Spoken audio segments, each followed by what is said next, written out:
Hi மக்களே, இன்றைக்கி என்ன இந்த விளாக்லனா நம்ம ஊர் தேவகோட்டையில் எஸ்கே நடித்த படம் ரிலீஸ்.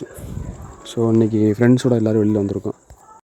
டிக்கெட் செக்கிங் பண்ணிவிட்டு என்ட்ரன்ஸ் போக ஆரம்பிச்சிட்டோம். அதுபோக உள்ளக்க தேட்டர் போனோம்னா இன்டீரியர் சூப்பராக இருக்குங்க. நம்ம பார்க்குற மாதிரி சூப்பராக இருக்குது. இன்டீரியர் ரீஒர்க் பண்ணி இப்படி இருக்குமா அப்படி இருக்குமா நினச்சதுக்கு அப்படியே மூவிங்காகவே போயிட்டுருக்கு. சஸ்பென்ஸாகவே படம் போயிட்டுருக்கு. போக அனிருத் பிஜிஎம் பற்றி சொல்ல தேவையே இல்லை. ஒரு பாயிண்ட் நோட்லேயுமே அவருடைய பிஜிஎம் ஹையில் இருக்குது. எல்லா சாங்குமே சூப்பராக இருக்குது. செகண்ட் ஹாஃபில் படம் சூப்பராக இருந்துச்சுங்க. அதுபோக நம்ம வில்லன் கேரக்டர் தான் சூப்பராக இருந்துச்சு. அதாவது நம்ம துப்பாக்கி படத்தில் வில்லன் இருப்பார்ல, அதே இது கம்பேக் கொடுத்துருக்காரு. சரியான கம்பேக்.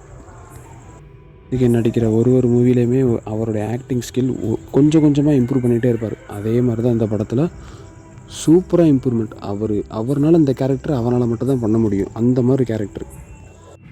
அனிருத் தான் பிஜிஎம் செஞ்சுட்டார் கிளைமேக்ஸில். அவ்வளோதான் கைஸ், படத்தை முடிச்சு கிளம்பியாச்சு.